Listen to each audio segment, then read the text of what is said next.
Hola mundo, soy Lector Lita. Los invito a sumergirnos en un nuevo y emocionante resumen de un libro, que si ustedes lo llegasen a leer, estoy segura que le encontrarán nuevas y diferentes interpretaciones. Los acontecimientos que para mí pasaron inadvertidos podrían ser los más emocionantes. No dejen de leerlo. Para hoy, Huye, Jane, huye, de la escritora canadiense Joy Felding. Vamos con una pequeña reseña. Este es un thriller del género de suspenso y terror psicológico que fue publicado por primera vez en 1991 con reedición en 2019. Jane Whittaker, protagonista, es una mujer de unos 35 años, esposa de un muy reconocido y respetado pediatra. Salió una mañana muy disgustada y se dirigió a la tienda a comprar leche y huevos. De pronto no tiene la menor idea de cómo se llama, ni cuántos años tienes, cómo es su aspecto, aunque conoce la ciudad. Deambula por las calles de Boston atemorizada y confundida. No sabe a dónde ir ni a quién recurrir. Entra en una farmacia donde tiene la oportunidad de lavarse la cara y arreglarse un poco. Descubre que su vestido está manchado de sangre. Hay $10,000 en el bolsillo de su gabardina. También un papel arrugado donde está anotado un nombre. Se siente viviendo en una dimensión desconocida. Su pasado ha desaparecido. Continúa su vida en medio de la zozobra, presintiendo que le ocultan algo muy doloroso y aterrador que pudo haberle causado esa amnesia histérica. Avanzada la trama, se comienza a sospechar la raíz de la situación vivida por Jane, lo que se confirma al final. Parte 1. Jane Whittaker de un momento a otro olvidó quién era, pero sabía dónde se encontraba, en el centro de Boston. No podía recordar su propia cara, ni sus ojos, no sabía de dónde venía, pero recordaba los ingredientes y las cantidades exactas que debía comprar para la receta que pretendía preparar. Se quedó inmóvil mirando a su alrededor. Había mucha gente, pero nadie la miraba. ¿Estaría muerta?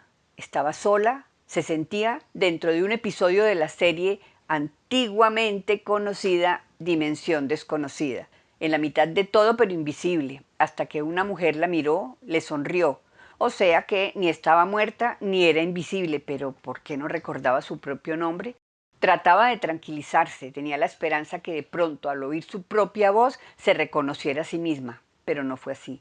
Se asustó cuando un grupo de personas se dirigió hacia ella, pensó que había hecho algo malo y venían a llevársela. Trataba de conservar la calma. Era un grupo de turistas con su guía que estaban viendo las casas y pequeños edificios en ladrillo del siglo XIX. Ella continuó su camino sin prestar atención a la arquitectura de la ciudad, repitiéndose en voz alta: tranquila, no te desesperes. Se sentó en un parque muy cansada, observaba a los niños y se preguntaba si tendría hijos.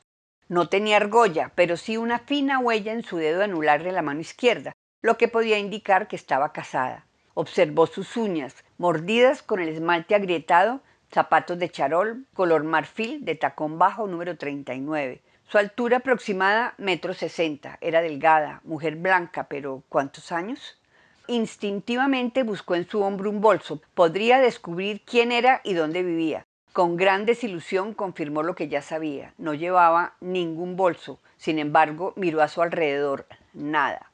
Pasó por el frente de un banco. Ya habían cerrado, pero golpeó la puerta y desesperada preguntó a quien atendió: ¿sabe quién soy? Él la invitó a volver al día siguiente. Volvió a la calle de las casas del siglo XIX. Se preguntaba si tendría dinero. Podría ser que viviera o trabajara en una de ellas. ¿Tendría trabajadores o de pronto era la mujer de la limpieza en alguna de esas casas o edificios? ¿Por qué no? Pero no, sus manos estaban descuidadas pero suave. ¿Se había dado un golpe en la cabeza? No, su cabeza estaba sana. Caminaba esperando que algo le resultaba familiar. Estaba haciendo frío, le dolían los pies, tenía hambre. ¿Qué le gustaba? ¿Llevaba alguna dieta? ¿Tomaba algún medicamento?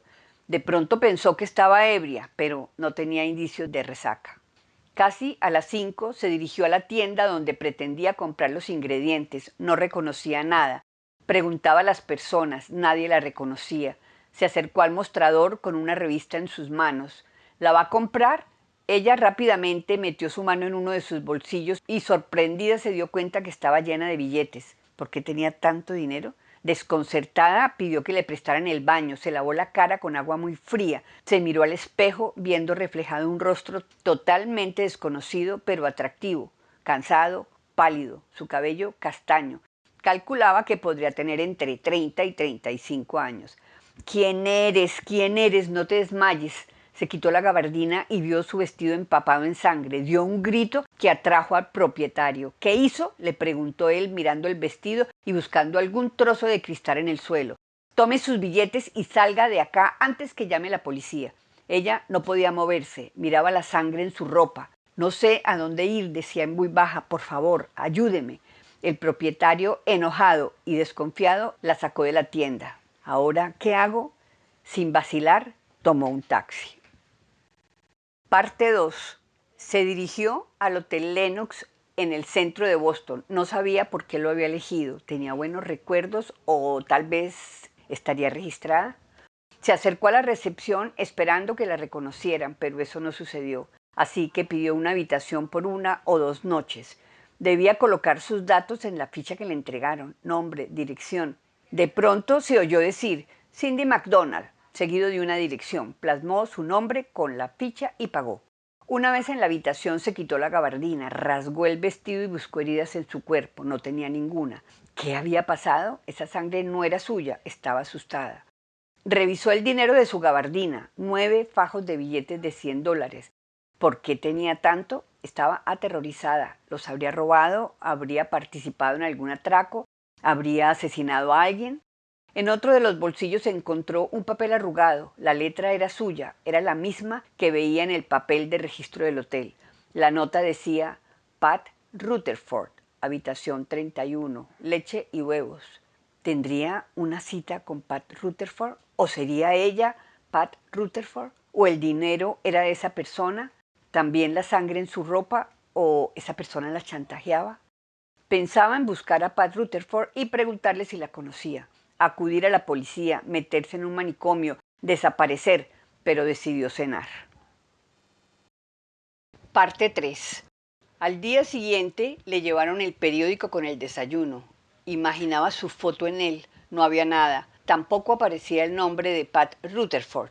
Decidió ver la televisión. Al final del día, nada. No se mencionó sobre la mujer desaparecida. Salió a comprar algo de ropa, un bolso, unas gafas de sol y algo de maquillaje. Envolvió la ropa interior que llevaba en su gabardina y se deshizo de ella. Se movía por la ciudad con mucha seguridad, la conocía muy bien, conocía las distancias, sabía qué transporte utilizar, aunque se sentía perdida. Pensaba en entregarse, así podría averiguar quién era. No podía entrar a la comisaría con el paquete con ropa manchada de sangre, así que pagó $20 en la estación de autobuses para guardar la bolsa de su vestido. Parte 4. La policía no tenía entre la lista de personas desaparecidas a nadie con su descripción. Tampoco era buscada por la justicia. La llevaron al hospital de Boston, donde le tomaron las huellas dactilares que junto con su foto enviarían a los periódicos. Le harían un chequeo médico. Le hicieron toda clase de preguntas y exámenes con el propósito de eliminar como causas de su amnesia el alcohol, las drogas, el SIDA, la sífilis. También le realizaron exámenes para confirmar o descartar pruebas metabólicas, un electroencefalograma para revisar si existía alguna normalidad. Todo era normal. Los exámenes tampoco revelaron ningún problema, ningún desequilibrio químico ni deficiencia. El doctor Meloff, el neurólogo, la examinó, le palpó la cabeza y la nuca. Ninguna lesión. Ella recordaba muchas cosas. Sé quién es usted, dijo al doctor Meloff. A quien no recuerdo es a mí misma. El doctor la acompañó a rayos X para que le tomaran una tomografía de cabeza. Oía las voces entre el ruido de la máquina. Después no oía nada. Con los ojos cerrados le pasaban colores, grandes manchas púrpura y verde, como un calidoscopio que iba y venía. Se levantó aturdida. Todo estaba perfectamente normal. El doctor Meloff quería comprobar o descartar el síndrome de Korsakoff, que incluye pérdida de memoria, cuando el paciente es incapaz de recordar cosas de un momento a otro. Dice su nombre y a los pocos minutos no lo recuerda e inventan otro. Generalmente se relaciona con el consumo de alcohol.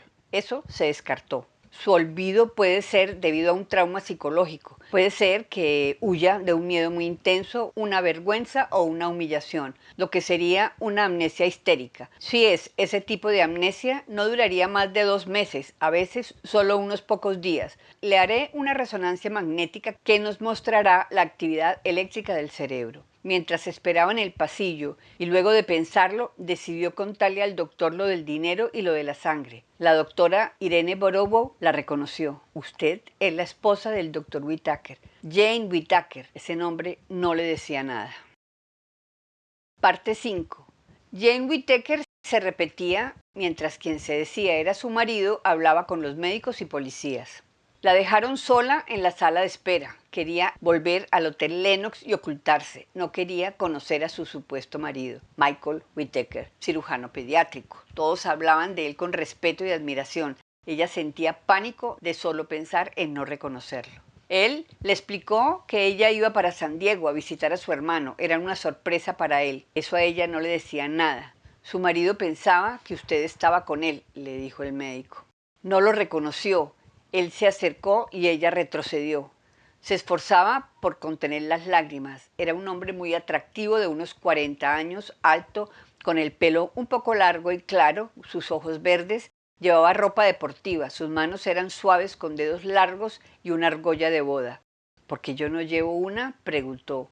Hace tiempo no la usas, te produce una reacción alérgica. Ella preguntó a su marido por la fecha en que se casaron, dónde había nacido, preguntó por sus padres, miró su pasaporte, su certificado de matrimonio y algunas fotos que él le había llevado. Sin duda, era ella. Él le contó que era licenciada en filosofía inglesa, la mejor de su promoción. Le contó de su hermano Tommy y su segundo matrimonio con Eleanor, sus sobrinos. Ella preguntó, ¿soy madre? Sollozaba. Él la consolaba tan asustado como ella. Una niña de 7 años, Emily. Está con los abuelos pasando el verano. Le contó de sus cualidades, de sus gustos, de su trabajo. ¿Quieres ir a casa?, le preguntó, acariciándole los brazos. Parte 6. La autopista tenía mucho tráfico. Él le habló sobre su feliz infancia, de su padre científico brillante, de su paso por la Facultad de Medicina de Harvard, de cómo se conocieron en una cita organizada por una amiga común, de cómo al principio se despreciaban y cómo en una fiesta empezó a cambiar ese sentimiento. Nuestros gustos por la música, las películas, en todo éramos totalmente opuestos, le dijo. Cuando bailamos sentimos esa química entre los dos. Empezamos a partir de ese momento a compartir nuestros gustos. Luego nos casamos y hemos sido felices. Continuaron hablando sobre el medio ambiente, la conservación de selvas tropicales, temas que a ella le encantaban. Gran defensor de la causa, de las cosas que hacían juntos, como jugar al tenis, el cine, el teatro y viajar, de los lugares que visitaron juntos. Ella pensaba en su atracción por las selvas tropicales, su interés por la conservación. Ese lo mantenía en sus sueños, pero no recordaba detalles. No había podido confesarle al doctor Melov lo de su vestido azul manchado con sangre, ni de los fajos de billetes de 100. No estaba segura de contarlo a Michael. De pronto él podía ayudarla, pero dudaba en hacerlo. Continuaron hablando de su luna de miel en las Bahamas, de sus amigos. No recordaba nada. Pero sí la nota que había encontrado en el bolsillo de su gabardina con el nombre de Pat Rutherford y los casi $10,000. Respiró profundo y le preguntó quién era. Él mintió diciéndole que no lo sabía. No reconocía las calles ni las casas, todo le parecía igual. Era un barrio muy elegante. Su casa era de 2 pisos, blanca, con muchas flores rojas. Todo parecía muy agradable. Nada le resultaba familiar. Parte 7. El corazón le latía fuertemente. Era una nueva vida para ella. Miraba a Michael, su marido desde hace 11 años. Si todo era tan bueno, ¿por qué su mente huía? Miraba su casa, la entrada, la escalera, mucha luz, ventanas grandes, grandes espacios. Entró sintiéndose muy insegura. Cuando se acercó al piano, sus dedos se deslizaron e interpretaron una linda melodía. Una foto familiar le había llamado la atención. No reconocía a su hija. Michael se la señaló. Emily tenía el cabello castaño oscuro, ojos muy grandes, podía tener como 4 años. Había más fotografías a los 5, a los 6 años. No había fotografías recientes. ¿Por qué su amnesia histérica? El doctor Melov decía que esos casos revierten en horas o en días. ¿Por qué le había sucedido? Si lo tengo todo, ¿qué pasó?, se preguntaba. Llegó una mujer. En tono bajo, Michael le explicó que Jane estaba muy confundida y no recordaba absolutamente nada. Era Carol Bishop, la vecina de la casa de enfrente. Michael la había llamado pensando en algún momento que podía ayudar a Jane. Le había contado que su padre había muerto, pero ¿y su madre? ¿Vive todavía? De pronto comprendió que su madre también estaba muerta. Murió en un accidente de auto a pocas cuadras de la casa. Sucedió hace poco más de un año. Eso habrá provocado mi amnesia, pero no explicaba su vestido lleno de sangre y sus bolsillos llenos de dinero. Parte 8. Continuó el recorrido por la casa, pensativa y en silencio. Se oían gritos de entusiasmo de dos jóvenes, Andrew, de 14 años, y Celine, de 16, que salían de la casa de su vecina. Siguieron al estudio. Luego entraron al dormitorio de Emily. Jane observó todos los detalles, la cama, la colcha, los peluches y muñecos. Por último, Michael la condujo suavemente a la habitación que habían compartido los últimos 11 años. Tenía ante ella su vida anterior, ropa muy fina, vestidos, blusas, faldas, en los cajones ropa interior de raso y seda, muchos pares de lindos zapatos. Tengo muchas cosas bonitas, dijo. En respuesta él manifestó, no reconozco lo que llevas puesto, agregó, descansa, yo dormiré en el cuarto de invitados y le pasó un camisón de algodón, tu favorito. Cepilló sus dientes, peinó su cabello e ingresó a la bañera con agradables chorros de agua a presión. Luego revisó los cajones de la mesita de noche, donde vio una agenda con muchos nombres para ella desconocidos. Encontró el de su hermano Tommy Lawrence. No estaba el de Pat Rutherford. Tomó un sedante que le dio Michael para que pudiera dormir relajada, pero tuvo una terrible pesadilla con serpientes. Despertó gritando, muy asustada, con temblores y escalofrío. Michael le aplicó otro sedante mientras la tranquilizaba. Ella estudió entre sombras el rostro de su marido, vio el miedo y la soledad. También alcanzó a observar una cicatriz en el borde del cuero cabelludo, pero no pudo preguntar qué le había ocurrido. Parte 9. A la mañana siguiente, al despertar, estaba sola, se sentía pesada, mareada, con la cabeza entumecida a punto de estallar. Cerró sus ojos evitando desmayarse, repasó en su mente lo ocurrido el día anterior. Tenía suficientes pruebas para saber que ella era Jane Whittaker y Michael su marido. Había visto fotos suyas, su pasaporte, su certificado de matrimonio. Se sentía muy deprimida. Lavó su cara, se miró al espejo y se sorprendió al ver su cabello brillante, el buen aspecto de su rostro, aunque algo pálido. Se recostó en la cama y se quedó dormida por una hora más. Le vino a la mente su vestido azul lleno de sangre. Descartó la idea de que esa sangre fuera de Michael. En la cocina se encontró con Paula Marinelli.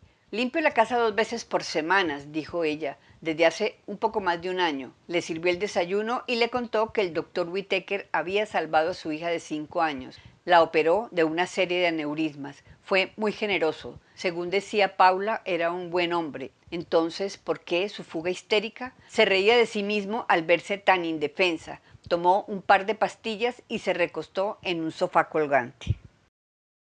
Parte 10. Jane despertó. Sigilosamente se acercó a la cocina y oyó a Paula hablar por teléfono sin percatarse de su presencia. Se sobresaltó al verla. ¿Quién llamó?, preguntó Jane. El doctor Whittaker cree que es mejor no molestarla con llamadas telefónicas. Al fin de cuentas no recuerda a nadie. Estuvo viendo los álbumes de fotos, muchas de ellas con Michael. Lloró por no poder recordar cuál de todas las mujeres de las fotografías era su madre. Sentía a Paula aspirando la casa, pasando de una habitación a otra. ¿Desde cuándo estaría Paula enamorada de su esposo? Eso le hacía sentirse incómoda. ¿Será que intenté matarla? Deseaba que Michael regresara pronto. Pensó en lo que el doctor Meloff le dijo, que su amnesia era un mecanismo de supervivencia para enfrentar a una situación que le producía un gran temor o una gran humillación. ¿Te ocurre algo? Michael la sacó de sus pensamientos, la abrazó. Él se sobresaltó cuando ella le contó de sus sueños extraños con carros rojos. Tiernamente, él le dijo que eso era realmente lo que había sucedido hacía 2 años. Parte 11. Pasada una semana, Jane salió sin ser vista por Paula y pasó donde su vecina Carol Bishop. Se sentía muy mal, deprimida, dormía mucho tratando de evadir la realidad. Tomaron café con galletas cuando apareció el padre de Carol. Ha empezado a perder la memoria, dijo Carol. No oye, no escucha. En una ocasión a las 3 de la madrugada colocó un montón de huevos al microondas. Luego de unos minutos la explosión fue impactante. Todo quedó impregnado de huevo. Hablaron de muchas cosas. Carol pudo desahogarse contando cómo luego de 15 años Daniel ya no estaba en su vida. Jane se sentía cómoda, por primera vez sentía que la trataban como solían hacerlo. Así podría recuperar más rápido su vida anterior. Le contó que un día Daniel salió a pasear a JR, su perro. No llevó bolsa de plástico ni recogedor, y cuando JR hizo sus necesidades se oyó un fuerte grito en todo el barrio. «Saque esa mierda de mi jardín. Eras tú. Siempre tuviste muy mal genio». Daniel pensó que le ibas a pegar. Él volvió por la bolsa y todo terminó en que ustedes se hicieron amigos. A partir de ese día empezaron a correr juntos. Fueron interrumpidos por Paula, que golpeaba insistentemente y fuertemente la puerta. «Estaba a punto de volverme loca, te busqué por toda la casa, pensé que habías vuelto a escapar. La próxima vez me avisas, por favor». Parte 12. Al día siguiente despertó con un fuerte dolor de cabeza, las piernas pesadas, pensando en la rutina diaria. No tenía un motivo para levantarse. Paula vendría a darle más pastillas y traerle su desayuno. Dormiría un poco, volvería a ver las mismas fotografías todo el día en casa. Se miró al espejo, no le gustó la desconocida que veía con un camisón de dormir horroroso. Recordó que era sábado y los fines de semana Paula no trabajaba. Se quedaría sola con Michael, no podía pensar con claridad. Probablemente las pastillas la desorientaban, la deprimían, la hacían sentir cansada, muy desalentada. Él siempre le decía que el doctor Molov había dado instrucciones de no suspenderlas. Seguía viéndose al espejo, pensaba en Michael. ¿Sería que él junto con Paula la querían mantener drogada y adormecida? Inmediatamente desechaba esos pensamientos. La única forma de averiguarlo sería llamando al doctor Molov. Miraba el teléfono pero no se atrevía. Era posible que Michael apareciera en cualquier momento. Salió de la habitación después de las 9 y vio a Michael en el jardín hablando con Carol. La conversación parecía muy seria. Él hablaba, ella asentía. Volvió a su habitación tentada por llamar al doctor Molov. El teléfono estaba desconectado. En medio del mareo lo pudo conectar y marcar el 411 de información. Necesitaba averiguar el número del hospital de Boston, pero no encontró su libreta a cuadros para anotar el número. Cuando por fin logró encontrar al doctor Molov, él se alegró de oírla. Ella le preguntó por las pastillas. Él le preguntó por el efecto que le estaban causando. Le había formulado Ativan, el efecto suave. Este sedante solía funcionar en casos de amnesia histérica. Podría contrarrestar la angustia que ella sentía por no saber quién era, ni al hombre con el que estaba casada. Quería colgar al oír los pasos de Michael, pero el doctor Molov pidió hablar con él. Muy agitada, pasó la bocina a Michael. Él la tomó visiblemente confundido. El doctor pensó en por qué creía que le daba unos medicamentos que no necesitaba. ¿Será que su matrimonio no era feliz? ¿Por qué se sentía prisionera en su propia casa? ¿Por qué, además de la jaqueca, le dolía la espalda? No podía deglutir normalmente, no podía recordar ni dónde estaba su agenda de portada de cuadros. Preguntó a Michael por su agenda, muy molesta por encontrarla. Le gritó, afirmando que estaba harta de la vigilancia de Paula. No me permite hablar con nadie ni quiere que yo me comunique con nadie. Él se dejó caer en la cama con las manos en la cara. Es culpa mía, dijo. Quería evitarte angustias. Yo le dije que no te permitiera contestar el teléfono.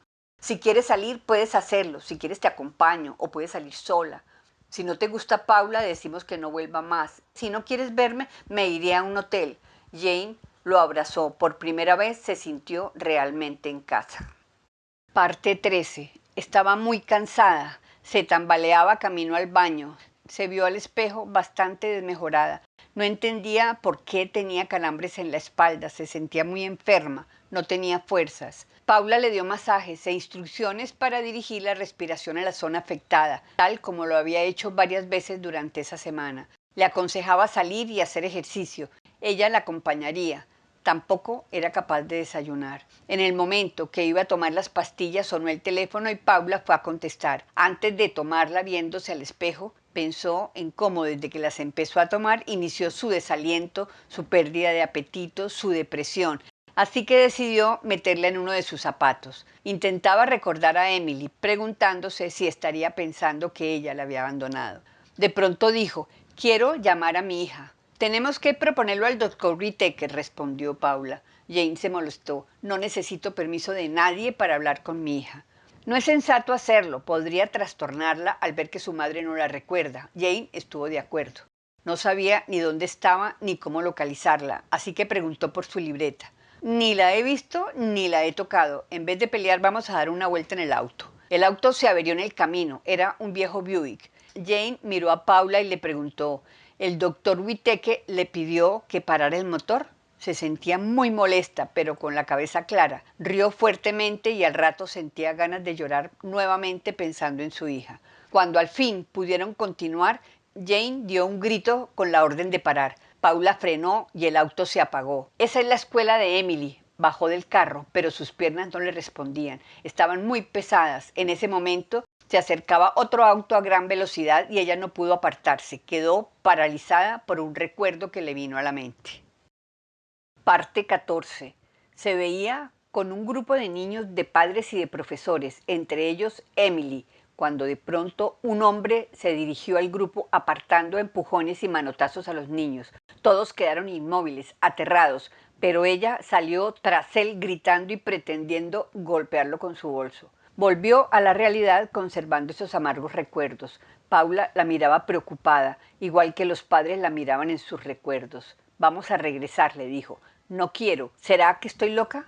Quiero ver ya a Michael, no me importa que esté ocupado. Exigió ver a su marido, no estaba dispuesta a esperar. Michael la acompañó a su consultorio. Quiero ver a mi hija, y le contó que estaba empezando a recordar. Verla podría ayudarle. Es improbable, le dijo él, tratando de disimular su enojo. Parte 15. Con Paula volvieron a casa. Al llegar, bajó del auto. Una voz de hombre la llamó por su nombre. Era un desconocido muy apuesto. Se dirigió hacia él sin que Paula pudiera oponerse. Lo saludó sonriente. Hablaron un rato sobre su salud sin que ella supiera quién era él. Cuando le mencionó volver a correr juntos, supo que era Daniel, el exmarido de Carol, así que lo llamó por su nombre. Llámame, Dani, como siempre. Se disculpó por no haberla llamado después de su divorcio. Traté de llamarte varias veces, pero después de haberte saber mis sentimientos hacia ti, no había más que decirte. Te agradezco no haberme juzgado. Se despidieron. Ella entendió que hablando lo menos posible podía conseguir más información. Carol salió y de forma sarcástica le dijo a Jane que no la tomara como imbécil. Siempre creí en tu amistad, dijo. Jane no estaba segura de lo que pasaba. Le preguntó qué sucedía. Aunque quisiera decirte no puedo hacerlo, lo prometí y yo mantengo mi promesa. Vete. Jane entendió que le reclamaba por los amoríos que tenía con su marido. Estaba muy confundida. No podía creer que hubiera mantenido una relación amorosa con Daniel. ¿Será que Daniel es la causa de mis problemas? ¿Michael lo sabría? ¿Los habría sorprendido? Él lo sabe, exclamó Carol. Jane entró a la casa muy alterada, no podía creerlo. Soy un asco, ¿cómo pude engañar a un hombre como Michael? No quiero más pastillas, quiero salir de acá. Sacó sus vestidos del armario, pateaba todo. Cayó al suelo una caja y de ella un bolso azul. Lentamente lo tomó. Dentro estaban las llaves de su auto y una billetera, su permiso de conducir, su tarjeta de seguro social y sus tarjetas de crédito. ¿Cómo había pretendido huir sin llevar ninguna identificación? Paula y Michael la miraban. Le inyectaron el medicamento. Parte 16. Despertó sudada, indispuesta, con dolor en el brazo. Los párpados le pesaban. La habitación le daba vueltas. Trató de calmarse. No se sentía a salvo en su propia casa. No pude haberlo engañado, se decía. Nunca habría podido cometer adulterio. Se negaba a creerlo. Carol realmente la creía culpable. Le parecía extraño que la primera vez hubiera sido tan amable y dispuesta a ayudarla. Pensó en qué habrían hablado Carol y Michael en la mañana cuando los vio en el jardín. De pronto comprendió que existía otra posibilidad. Michael, Paula y Carol conspiraban contra ella, o peor, ella estaba loca. El brazo le dolía, estaba morado, le habían aplicado varias inyecciones, seguramente habrían pasado muchos días. Trató de levantarse de la cama, llegó con mucho esfuerzo a la puerta y oyó la voz de Paula. Parecía hablar por teléfono. Lentamente y tambaleando se acercó al armario, esperando encontrar su bolso con el permiso de conducir y sus tarjetas de crédito. Nada. Dudaba pensando si realmente existía. Michael dijo a la policía que no había declarado su desaparición porque la creía en San Diego en casa de su hermano. Si había llamado a su hermano, como aseguraba, ¿por qué no había ido a visitarla sabiendo que había perdido la memoria? ¿Por qué no estaba preocupado? La única forma de saberlo era llamándolo. Cuando sintió los pasos de Paula fingió dormir, pero nuevamente sintió el pinchazo y se quedó dormida. La despertó el ruido de un plato al romperse. Trató de levantarse. Casi no lo logra. Debía llamar a su hermano antes de la próxima inyección. Con dedos torpes marcó la información para solicitar el número de Tommy Lawrence en San Diego. Hizo un gran esfuerzo para recordar la dirección. 1800 de Montgomery Street. Lo sé, lo recordé, exclamó. Respondió Leonor, la esposa de Tommy. Él volvería en una hora. Empacaban maletas para viajar a España. Preguntó si Michael les había llamado para saber si estaban con ella. ¿Por qué tendría que habernos llamado para preguntar eso? Jane le dijo, eso fue lo que le contó a la policía. No te entiendo. ¿Qué te pasa? Le dijo Eleonor. No recuerdo quién soy. Michael y Paula me drogan. Ayúdame, por favor. Mientras intentaba contarle a Ellie rápidamente y en voz baja, Michael levantó la bocina desde otra extensión. Al mismo tiempo, Paula se acercó con la jeringa en la mano. Eleonor manifestó su preocupación. Michael le habló de órdenes médicas por sus crisis nerviosas y su fuga histérica, convenciéndola de no cancelar su viaje a España y de no contarle nada a Tommy porque nada podían hacer. Parte 17. Sintiéndose muy confundida, habló con Paula agradeciéndole permitirle estar en la planta baja. Sonó el teléfono y Jane lo descolgó. Paula casi logra quitárselo, pero Jane ya tenía el cable envuelto en su cuerpo manteniendo a Paula alejada. Era Sara, que llamaba para asegurarse de que seguía en pie la invitación a la cena que tenían organizada desde hacía un tiempo, pues creía que todavía estaba en San Diego. Paula, con voz tranquilizadora, le ordenaba entregarle el teléfono. Jane tomó un cuchillo que estaba sobre la mesa amenazándola. Paula, presa del terror, se rindió. Jane no sabía qué se celebraba, pero confirmó la invitación para las 7 de la noche.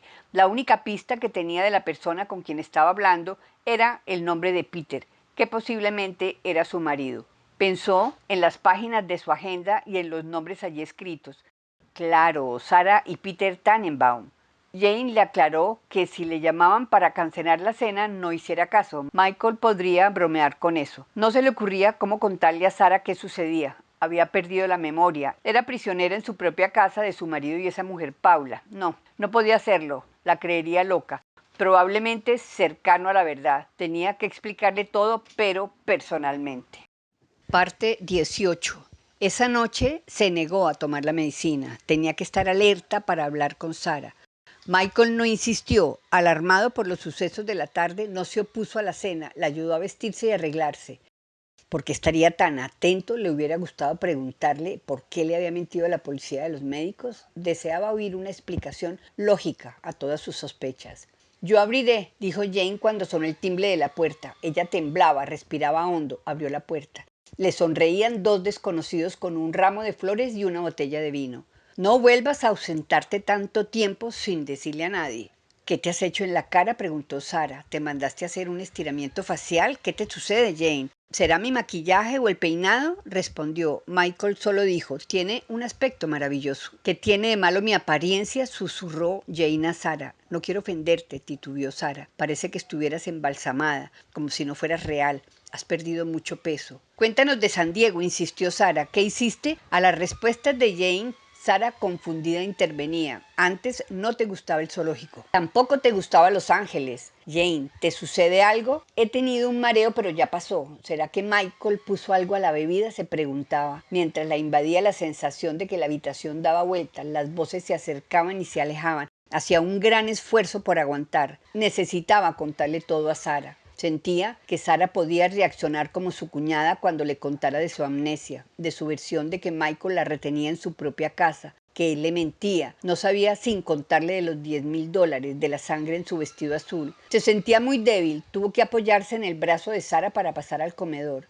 Jane empezaba a ver doble. Oía las risas como si estuvieran debajo del agua. Sara, tienes que ayudarme, se oyó decir al tiempo que caía al suelo. Todos acudieron a ayudarla. La subieron a la habitación. No podía abrir los ojos. Luchaba por no perder el conocimiento. Michael lloraba. Jane padece desde hace algo más de un mes, desde el accidente, algún tipo de crisis nerviosa, decía. No recuerda nada, ni a nadie. No quiere tomarse los medicamentos que le formula el médico. No sé qué hacer. Unas veces está eufórica, otras está muy deprimida. Ha estado muy extraña, afirmó Sarah, pero mejorará, ¿cierto? No lo sé, dijo Michael. Si no mejora pronto, tendré que internarla en un psiquiátrico. Que Dios me ayude, pensó Jane entre tinieblas. Parte 19. Soñó con Emily. Le retumbaba su cabeza con los diálogos de esa noche. Se vio en el auto a toda velocidad. Vio como un auto verde avanzaba hacia ella sin control. ¡No! Gritó intentando levantarse a punto de caerse de la cama. Miró a su alrededor, miró el teléfono y comprendió que Emily no había intentado llamarla. ¿O sí? Oía de lejos la voz de Michael. Tenía que huir. Michael ya tenía decidido llevarla a un centro psiquiátrico. Entre sollozos había convencido a sus amigos que no tenía otra alternativa.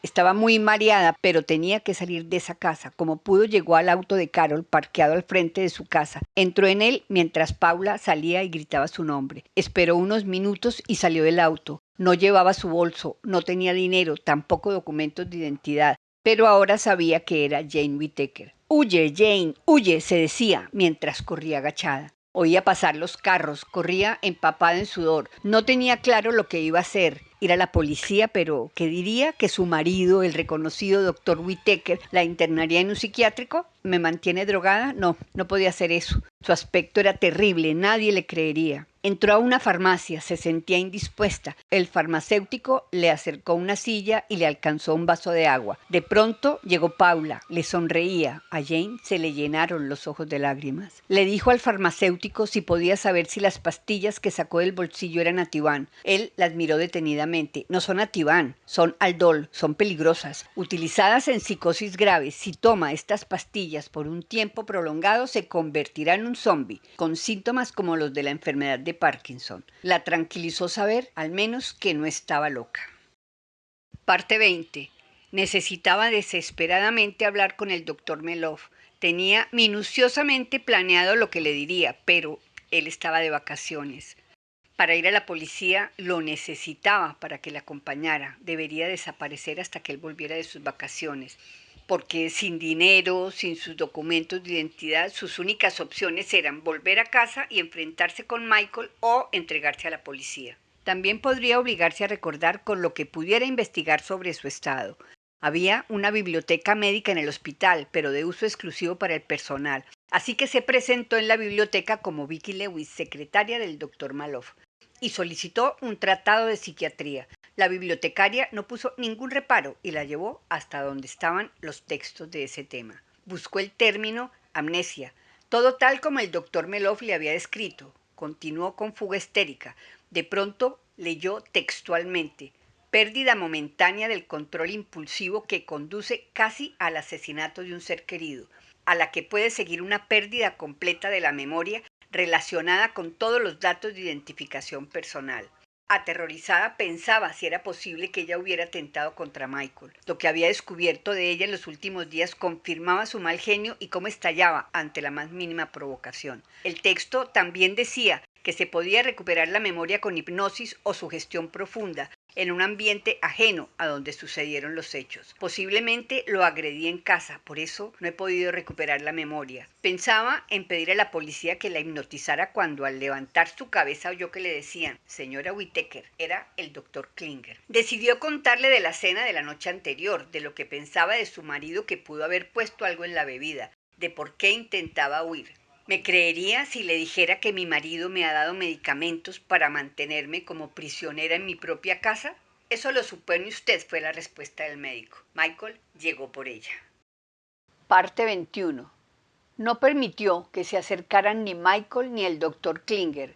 Gritó que su marido, en vez de Ativan, le administraba Haldol para mantenerla drogada y prisionera, alejada de su hija y sus amigos. Los tiene engañados a todos. Ahora sé que ni estoy loca ni estoy enferma. Pero ¿cómo he llegado a este estado?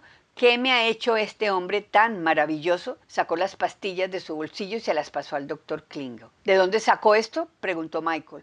¿La sacaste de mi maletín? Vamos a casa y hablamos con tranquilidad, el doctor Klinger exclamó. ¿Y por qué él le haría eso? Ella, con toda la tranquilidad que pudo, respondió, porque no quiere que recuerde algo, porque quiere que todos crean que estoy loca, porque quiere encerrarme en un centro psiquiátrico. De esa manera, cuando recuerde, nadie me creería. ¿Qué pasó, Michael? ¿Por qué quieres destruirme? ¿Qué pasó el día que desaparecí? ¿Cuál fue el motivo de nuestra pelea? Mirando a los ojos a Michael se dio cuenta que estaba en lo cierto. Algo había ocurrido. Expuso lo que decía el texto sobre la fuga histérica tratando de utilizar las palabras exactas. Se dio cuenta de la curiosidad que empezaba a crear en las personas presentes. Michael insistía en que no había existido ninguna pelea. Jane titubeó, pero necesitaba despejar la incógnita que la atormentaba. ¿Por qué mi vestido estaba empapado en sangre? ¿Era tuya? ¿Y qué dices del dinero? ¿De los $10,000? Todos quedaron en la expectativa. Michael, muy calmado, pidió que los dejaran solos. Ella, manteniendo a Michael alejado, le pidió que le contara lo sucedido el día que desapareció, de la sangre, del dinero. Él, con tono bajo y cariñoso, le respondió que mentía para protegerla. No quería causarle más dolor. Hace poco menos de un año, tu madre murió en un accidente. Tú conducías, llevabas prisa. Según un testigo, hiciste un giro prohibido y a gran velocidad. No tuviste la culpa. A eso se sumó tu mal genio, la amargura y la ira.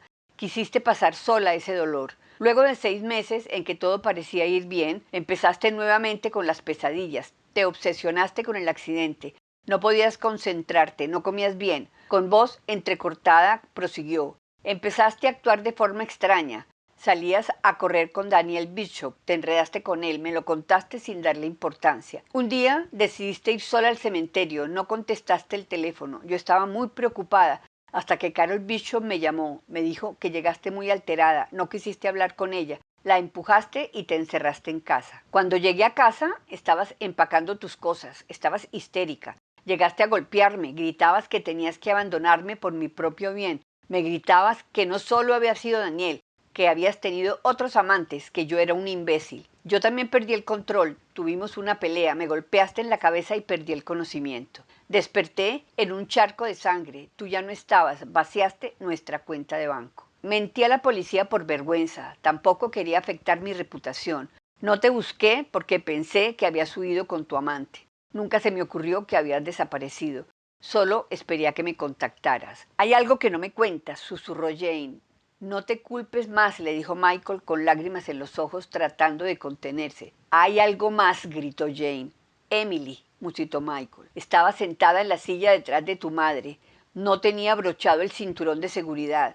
Jane sintió una punzada en el estómago. Murió en tus brazos. Su sangre empapó tu vestido. A partir de ese momento tus estallidos se convirtieron en un infierno. Los hombres empezaron a pasar por tu vida. No quería perderte. Por eso traté de retenerte cuando empacabas la maleta.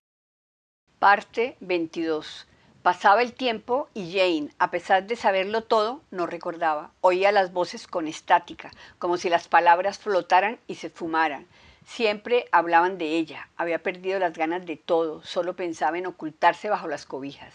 Tomaba los medicamentos sin ofrecer la menor resistencia. Había creado una zona de alejamiento entre su cerebro y el mundo exterior. Ya todo tenía sentido para ella, la sangre en el vestido, los dólares en su bolsillo. Todos los amigos iban de visita, todos quedaban preocupados por ella. Ella no podía moverse mucho, siempre parecía estar a punto de desmayarse. No podía musitar palabra, ya no tenía la esperanza de recuperar la memoria. Michael les hablaba acerca del estado de Jane, de no estar seguro de seguir tratándola en casa, de la posibilidad de internarla en un psiquiátrico. Decía que si dejaban de darle los medicamentos, ella se pondría violenta y empezaría a tener alucinaciones. Podría llegar a hacerse daño. Jane sentía unas punzadas en las piernas y en los pies. El pensamiento de haber matado a su madre y su hija, de haber engañado a Michael, de haber traicionado a su vecina y amiga, no la abandonaba. Sentía que lo que le sucedía lo tenía bien merecido. Parte 23. Por idea de él, ella decidió que fueran a Boston en busca de los $10,000, dinero que había escondido en una caja de seguridad. La llave de la caja la había ocultado en uno de sus zapatos. Al llegar a la terminal de autobuses bajaron del auto. El clima era agradable, sentía el sol en su cabeza. Le costaba trabajo caminar. Le empezaron a picar los ojos. Necesitaba recuperar pronto ese dinero para volver a casa, a su cama. Michael, sonriendo, sacó las bolsas con los billetes y arrojó el vestido manchado de sangre a una papelera. Él, sin preocuparse de su malestar, la llevó a un centro comercial. Lo saludaban muchas personas. Ella se agarraba del brazo de Michael para no perder el equilibrio. Se sentía intimidada. Veía a las personas muy elegantes, muy bien peinadas, con las manos impecables, hablando con mucha seguridad. Estoy cansada, quiero acostarme. Él la tiraba del brazo. Casi llegamos. Un último intento. ¿Qué hacemos en esta joyería?, preguntó Jane. He dicho a tus amigas que te iba a comprar un nuevo anillo de diamantes. Ella recordaba que la noche anterior él había admitido que debía llevarla a un centro psiquiátrico. Ella podría evitarle esa molestia. La palabra suicidio la empezó a dar vueltas en la cabeza. Estaba segura de que Michael nunca la iba a abandonar. Sabía que si la ingresaba a un psiquiátrico, allí llegaría a visitarla. Se decía a sí misma que solamente con ella muerta él podría continuar con su vida. Empezó a pensar en lo fácil que sería tomar algunas pastillas. Podría recurrir al cuchillo de la cocina o tirarse por la ventana. También existían otras muchas alternativas. Queremos anillos de diamantes. Ella se limitaba a levantar la mano para que Michael le probara los anillos que a él le gustaban. El anillo estaría listo para la próxima semana. Lo esperó afuera. Mientras tanto, una mujer algo indecisa se le acercó y le preguntó: ¿Es usted la señora Whittaker, la mamá de Emily? Nuestras hijas iban a la misma clase. Y se alejó cuando Michael salió de la tienda. El nombre de la mamá de la compañera de Emily: Anna Halloran Gimblett. Parte 24. Las pastillas que le llevó Michael eran distintas a las anteriores. La forma era otra, la superficie menos brillante. Le recibió el vaso con agua, pero mantuvo las pastillas en su mano. Seguía pensando en las palabras de Anne Halloran Gimblett, algo relacionado con una excursión y de cómo había ella, Jane, ahuyentado a aquel hombre golpeándolo con su bolso. ¿Por qué había dicho que si eso algún día se repitiera no iba a esperar 6 meses para contactarla? ¿Por qué 6 meses? De pronto sintió un escalofrío al pensar. Si Anne hablaba del encuentro en la excursión hacía 6 meses, existía la posibilidad de que Emily no hubiera muerto en un accidente hacía más de un año. ¿Por qué Michael le había contado una mentira? En la mañana quiero ir al cementerio. Él se resistía a esa idea, pero terminó cediendo. A la mañana siguiente, en el cementerio, Jane fingió estar fatigada, aunque realmente no estaba muy cansada. Observaba todo detalle con la cabeza baja. Se dirigieron lentamente hacia la hilera de lápidas. Ella mentalmente leía nombres y fechas de nacimiento y de defunción. Llegaron a la tumba de su madre. En la lápida decía: fallecida el 12 de junio de 1989, una semana antes de lo que Michael le había dicho. Miró las otras inscripciones. Su abuela, su bisabuela, también su abuelo y su hermano. ¿Dónde está Emily? Michael continuó caminando silencioso. Fue incinerada, respondió finalmente, abrazándola mientras ella pensaba si él le estaría mintiendo. Esa noche no se sentía capaz de dormir, pero recibió la medicina, fingió tomarla y la escondió en un bolsillo. Pensaba en hablar al otro día con Anne Halloran Gimblett. Tenía que tener cuidado para no despertar sospechas. Permitió que Michael representara su papel comprensivo. Lo miraba y pensaba si él podía ser tan despiadado y quitarle su hija. Hacía un esfuerzo por recordar lo que había olvidado. Pensando que ella estaba adormilada, drogada, él la desnudó, empezó a tocarla suavemente al principio, violentamente después. Se dirigió a la noche. Tan pronto Michael se fuera, ella encontraría la forma de salir sin ser vista por Paula.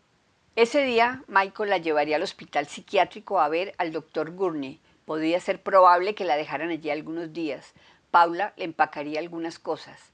¿Qué papel jugaba Paula en todo esto?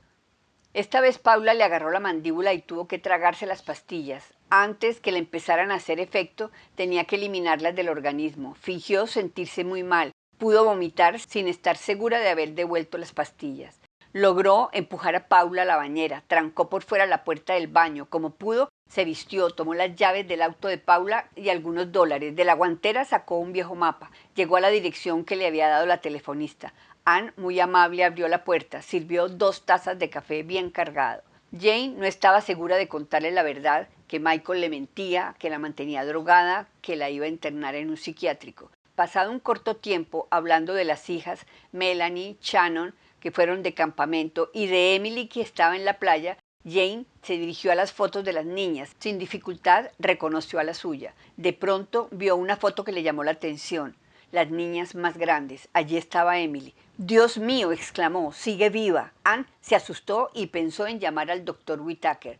«No lo llame, por favor, no lo llame». «No lo llamaré, pero dígame qué es lo que pasa». Jane lloraba, musitando difícilmente. «Está viva, está viva. Él me ha dicho que había muerto en un accidente de tráfico que yo causé.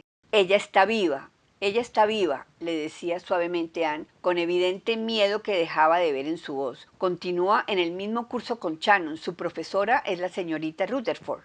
Jane pidió usar el teléfono para llamarla. Repetía Pat Rutherford, la profesora de Emily. No alguien con que hubiera tenido un tórrido romance. Anne no entendía, se veía desconcertada. Llamó a Daniel Bishop. Le preguntó directamente si ella había tenido algún amorío con él. «¿Cómo se te ocurre preguntar eso? Por favor, contéstame, luego te explico». «Por supuesto que no. ¿Sabes dónde está Emily?» «Michael la esconde de mí. Debo encontrarla. No estoy loca. Ayúdame». Anne le pidió que se fuera de su casa. «No quiero problemas», le dijo. «No quiero saber nada». Jane, comprensiva, salió agradeciéndole. No sabía a dónde ir. Tenía que encontrarla. Conocía el nombre de sus amigos, pero no tenía ni idea de cómo encontrarlos. Pensó en Carol. Ella podría ayudarla, aunque le estaba odiando porque pensaba que ella se había acostado con su marido. Parte 26. El auto de Paula dejó de funcionar en un semáforo. Jane, sin mirar a ningún lado, se bajó y empezó a caminar hasta que llegó al jardín de la casa de Carol sin que nadie la viera. Se sentía muy débil, sentía espasmos en su estómago. Imaginaba a Paula y a Michael cargarla hasta la casa y luego conducirla al psiquiátrico. Así que juntó todas sus fuerzas, se levantó y caminó con mucha dificultad, observando las ventanas para estar segura si alguien la estaba viendo. Llegó al jardín posterior hasta dejarse caer contra las rejas. El padre de Carol se acercó y con voz dura le preguntó quién era. Ella se levantó lentamente. El anciano se presentó. «Soy Fred Cabot. Vine a hablar con Carol sobre mi hija», dijo ella. Con mucha seguridad preguntó a Carol qué había ocurrido el día que desapareció. «Tengo mucho que contarte», continuó. «Sé que crees que tuve relaciones con tu marido. Sé que Michael es quien te ha contado. Él te ha mentido, nos miente a todos, quiere que nos mantengamos alejadas la una de la otra. Dime, ¿cómo murió mi madre?» Carol la oía con atención. Fue respondiendo las preguntas de Jane. «Murió en un accidente de tráfico. Ella conducía. Tú no pudiste ir con ella. Emily no ha muerto. Él me dijo que estaba muerta, que yo la había matado, que había muerto en mis brazos». Carol la miraba asustada. «Tiene a todos convencidos de que estoy loca, me tiene todo el tiempo drogada, a veces no puedo levantarme de la cama, no puedo pensar con claridad. Tiene la excusa perfecta para que nadie le discuta cuando me lleve al psiquiátrico». Carol, con los ojos llenos de lágrimas, preguntaba por qué Michael hacía eso. Jane estaba segura de que algo había averiguado o había visto, así que le pidió que le contara solamente lo que ella había visto la tarde en que desapareció, sin tener en cuenta lo que le hubiera contado Michael. «En la tarde te vi llegar en el auto. Hacía mucho frío. Te invité a tomar un café. Estabas histérica. Susurrabas cosas que no entendí. A pesar que me miraste a la cara, era como si no me vieras. Entraste a tu casa tirando la puerta. Muchas veces te vi de mal genio y muy enojada, pero como aquel día, nunca. Quedé helada sin saber qué hacer, así que llamé a Michael. Pasado un rato, luego que él llegara, saliste corriendo, sin el auto, dejando la puerta de tu casa abierta. Así que pasado unos segundos entré y vi a Michael en el suelo quejándose. Me hizo prometer que no iba a decir lo que vi, que solo se había golpeado en la cabeza. Eso es todo lo que sé. No regresaste. Me dijo que estabas avergonzada por lo que hiciste, que volverías luego. Después me contó que habías perdido la memoria y volviste a casa. Lo de Daniel me lo contó después. Me pidió que no te dijera nada hasta que te hubieras recuperado». Jane suplicó a Carol que le dijera dónde estaba su hija. En la casa de sus abuelos, supongo. De pronto sintió las manos de Paula. «No te resistas», gritó. El padre de Carol, afanado, preguntaba quién era esa mujer. En un instante tomó un jarrón de cristal lanzándolo sobre el hombro de Paula. En medio de ese alboroto, Jane recordó exactamente quién era y qué era lo que había olvidado, tratando de recordar con mucho esfuerzo. Parte 27. Le pasó todo como una película. Iba narrando lo que recordaba ante la mirada atenta de Carol y Paula. En el desayuno, sentados Emily cerca de Michael, Jane comentó de la reunión que tenía con la profesora al mediodía. A veces tenía dificultad para recordar algunas cosas, así que pidió a Emily los datos de la maestra y los anotó en un papel. Pat Rutherford, salón 31, 12:30. Se daba cuenta de que Emily le hablaba cada vez más bajito. Michael la llevaría a la escuela. Ella compraría leche y huevos. En ese momento pensaba en que querían tener otro hijo. Ella había dejado de tomar la píldora, pero nada. Él tenía un nivel de esperma muy bajo. Era un milagro haber tenido a Emily. Pat la llamó para la cita. Estaba preocupada y no quería intranquilizarlos a los dos. A Paula la había contratado Michael para la limpieza. A ella no le gustaba. Era obvio que moría por él. A ella no la respetaba. ¿Por qué Pat Rutherford la citaba a la hora del almuerzo? Había olvidado la leche y los huevos. Le angustiaba que ese día no recordaba algunas cosas. Estaba muy nerviosa, impaciente, hablaba sola. Entró a la escuela y se dirigió al salón. No había nadie. Ella siempre llegaba temprano. Era su costumbre desde niña. ¿Algún problema con Emily?, había preguntado. No estoy segura, fue la respuesta de Pat. No sé por dónde empezar, le dijo. Creo que mi obligación es la de comunicar mis sospechas a las autoridades, pero decidí primero hablar con el director de la escuela. Creo que alguien abusa sexualmente de Emily. Jane procuraba mantener la calma, pero estaba aterrorizada, no entendía muy bien lo que sucedía.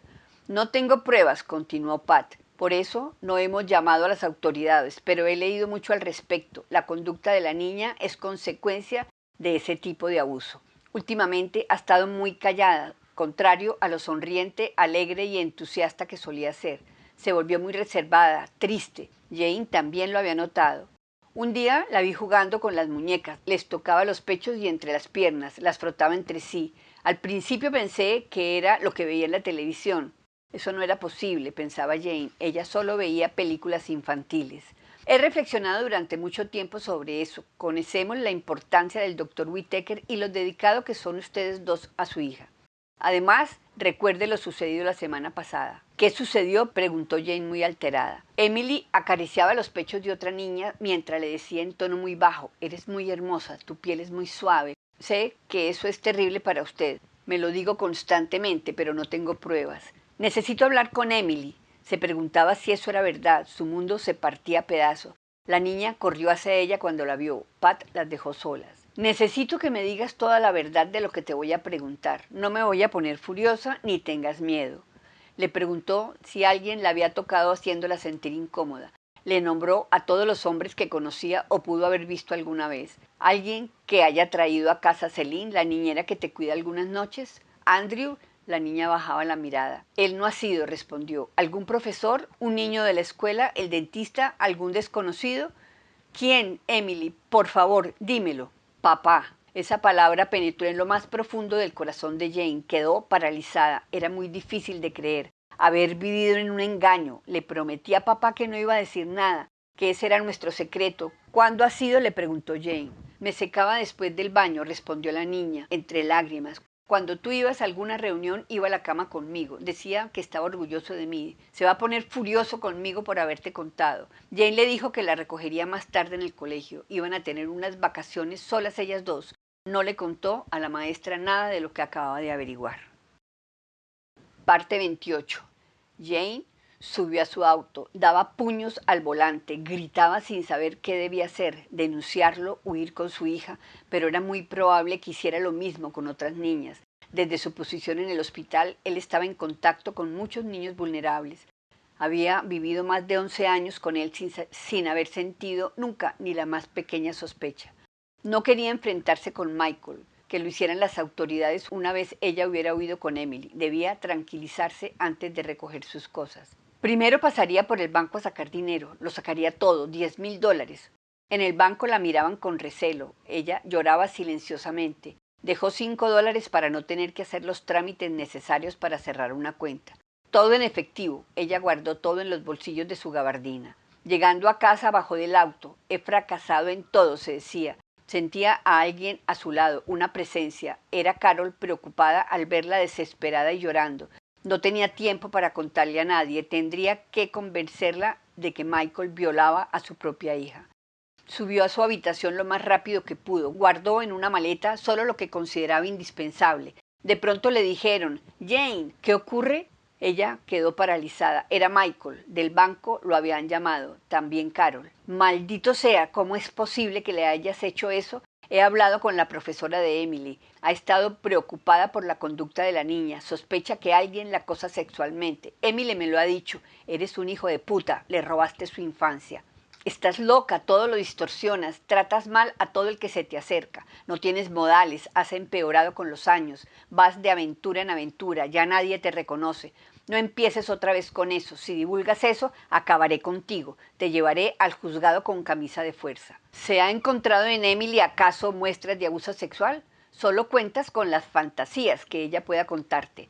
Se conoce cómo algunas mujeres en caso de divorcio son capaces de levantar toda clase de inventos grotescos y repugnantes. Yo puedo demostrar lo desequilibrada que estás. En cambio, tú no podrás demostrar que soy un pederasta. Él varió su tono de voz. Te amo, Jane. Te doy el divorcio, aunque no es lo que quiero, pero Emily se queda conmigo. No podrías convencer a nadie en los tribunales. Emily diría que quiere ver a su papá. En ese momento, Jane corrió dando gritos e intentando salir. Michael la alcanzó impidiéndole hacerlo. Forcejearon hasta que Jane pudo tomar un jarrón de bronce y le dio con él en la cabeza con todas sus fuerzas. Él se tambaleó con mucho dolor y cayó sobre ella, empapando su vestido en sangre. Ella abrochó su gabardina y salió. Parte 29. Carol la miraba incrédula. ¡Qué historia! Paula se dejó caer en el sofá.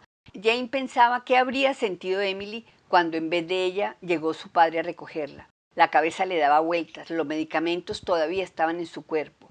Riendo, Jane dijo, al menos sé quién soy. Recuerdo cómo llegar a la casa de la playa de los Whittaker. Sé qué ocurrió aquel día, pero no sé si soy capaz de conducir hasta allá sola. Por favor, préstame tu auto. Hablaré a la policía cuando esté con Emily. Si lo hago antes, nadie me creerá. Él los ha mantenido a todos convencidos de que estoy loca, hasta ti. Por favor, préstame tu coche. El padre de Carol desde la puerta le mostró el bolso con las llaves del auto. ¿Esto es lo que buscas? Corrió a tomar su bolso, pero su padre lo lanzó hacia Jane. Fred mantuvo entretenida a su hija mientras Jane corría hacia el auto. ¿Será que Carol llamará a Michael? Se preguntaba. Aceleró lo más que pudo, pero debía mantenerse despierta. También debía conducir con sumo cuidado para no llamar la atención. Además de no tener papeles, conducía un auto robado. El padre de Michael era amable, pero muy frío, ausente. Con la madre siempre tuvo una relación tensa. Le asustaba un poco el recibimiento que iban a dar. Trataba de mantenerse despierta. La ira le ayudaba. Se preguntaba qué había pensado Michael a raíz de su desaparición. ¿Qué pensaba cuando la policía le llamó para informarle que ella estaba en el hospital de Boston y que había perdido la memoria? ¿Cómo había convencido a su hermano Tommy? ¿Qué le había contado a Emily? ¿Seguiría secándola al salir de la ducha? ¿La consolaría metiéndose a la cama con ella? Ya muy cerca de la casa de la playa parqueó en un camino de piedra, abrió la puerta y trató de bajar. No tenía las fuerzas suficientes. Esperó unos minutos, recobró algo de fuerzas, se acercó con mucho cuidado. No había ningún auto frente a la casa, todo estaba tranquilo, ningún ruido adentro. Se preguntaba si Michael los había alertado sobre su posible presencia. Dio vuelta por las habitaciones, nadie. Se recostó un momento en un sillón y quedó dormida. Parte 30.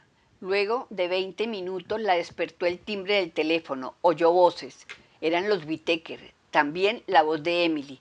Tuvo tiempo de cortar el cable del teléfono. Al ver a la niña estuvo a punto de gritar, estaba hermosa, no tenía idea de qué hacer para rescatarla. De pronto, Emily llamó la atención de sus abuelos por el cable roto del teléfono. Algo ha pasado acá, dijo Doris Whittaker. Alguien ha entrado en la casa, pero no falta nada, todo está en su puesto. Faltan mis tijeras del cajón de la cocina. Creo que puede ser Jane. Cortó el cable para que no nos pudieran avisar. Viene a llevarse a Emily. Debemos irnos antes que vuelva. Hay que llamar a la policía, llamar a Michael. Vamos, Emily, la apresuraban. A punto de llorar, la niña exclamó, quiero ver a mi mamá. Aquí estoy, dijo Jane saliendo de detrás del sillón. La niña corrió hacia su madre. Bert, su abuelo, estaba a punto de desmayarse. Te quiero, mamá. ¿Dónde estabas? Solo quiero irme con mi hija, dijo con las tijeras en la mano. No intenten detenerme.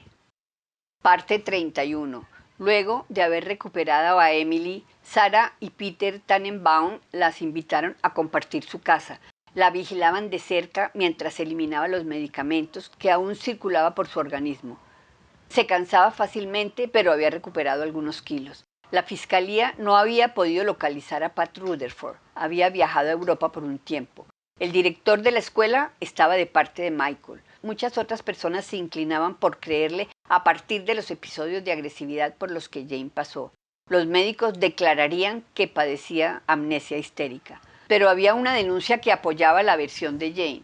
Sally Beddoes y su hija, pacientes de Michael, pero luego de discutir con su marido, resolvieron no apoyarla. No permitiría que Lisa, su hija de 4 años, declarara. No tenemos pruebas del abuso del Dr. Whittaker, decían. Jane estaba desesperada. Michael tenía todas las posibilidades de quitarle a su hija. Tenía que volver a desaparecer, pero esta vez con Emily. Parte 32. Al primer momento de reunirse con Michael se dio cuenta que no debía haberlo hecho. Debió haber huido con Emily. Tenía que conservar la calma. Su abogada estaba retrasada. Tom Waddell, el abogado de Michael, los dejó solos. Michael empezó a hablar, intimidándola como siempre. Insistía en que la quería recuperar, que regresara a casa junto a Emily. Nada ocurrió como te imaginas. No hice nada de lo que te imaginas. Emily estaría feliz de volver a vivir con los padres juntos. Intentó acercarse. No me toques o te mato, le gritó e inmediatamente pensó en micrófonos ocultos. Discutieron hasta que alguien se acercó y ella pudo pedir que volviera el abogado, quien entró con la abogada Renee Bauer. Tom Waddell empezó diciendo que Michael no separaría a la niña de su madre y por lo tanto le otorgaba la patria potestad a Jane Whittaker. A cambio, debería retirar todas las acusaciones por abuso sexual. Continuó anotando que el Dr. Whittaker podía ver a su hija 2 días a la semana, cada verano, en Navidad, en Pascua y la mitad de las vacaciones. Jane de inmediato exclamó que no aceptaba, solo podría verla en ocasiones y con visitas supervisadas. En ese caso recuerda que acabaré contigo y no podrás volver a ver a tu hija. Ningún tribunal le daría la patria potestad a una mujer con ese historial de agresividad. Jane, parada frente a su marido, luchando por conservar la calma, exclamó: ¿crees que voy a permitir que tú evites la mala publicidad y las consecuencias nefastas que te traería, lo que afectaría de inmediato tu reputación, tu posición como médico en el hospital y abuses de ella 2 días a la semana, cada verano, en Navidad, en Pascua y la mitad de vacaciones? En ese momento Renee Bauer, la abogada de Jane, les comunicó que acababa de salir de hablar con el fiscal y que él estaba dispuesto a presentar cargos. Michael sonreía. No puede hacerlo basándose en el testimonio de una niña y de su madre loca. La abogada salió y al momento volvió junto con Paula, quien de inmediato exclamó: ¿cómo pudo hacerle eso a mi hija? Yo confiaba en usted. Christine no se sentía cómoda con sus revisiones médicas. Me decía que no quería ir con usted, tenía pesadillas. Yo me negaba a escucharla con atención, pero cuando vi lo que usted le hizo a su propia hija, entendí. He mantenido a Jane sedada, aislada. Lo veía sufrir por ella. Es usted un muy buen mentiroso. Estoy dispuesta a declarar contra usted. Michael quedó pálido. La abogada, Jane y Paula lo dejaron. A él lo esperaban los cargos penales. Esta es una historia original e interesante de suspenso y terror psicológico que vale la pena leer, ambientada en los años 80 y 90. Los personajes son personas comunes y corrientes en situaciones que perfectamente dibujan una situación real. Es un libro que, a pesar de avanzar lentamente, atrapa desde las primeras páginas y mantiene al lector alerta por la ansiedad y desesperación de la protagonista en momentos que siente que quieren destruirla y en los que nadie la ayuda. Siempre se tiene la intriga de saber quién dice la verdad, qué fue lo que realmente pasó y con la curiosidad de saber en qué va a terminar. Es un libro que nos muestra los miedos de Jane, la protagonista, sus delirios de persecución que le hacen dudar de todas las personas que la rodean, al punto que uno mismo como lector empieza a desconfiar de ella, del marido, de los médicos. Todo el mundo puede ser culpable. Este fue apenas un abreboca de lo que puedes encontrar con la lectura de este libro. Huye, Jane, huye. No olvides suscribirte al canal, darle like al video y activar la campanita de notificaciones. No dudes en escribir en la cajita de comentarios si quieres hacer algún aporte, sugerir o recomendar un nuevo libro. Hasta la próxima experiencia. Se despide Lector Lita.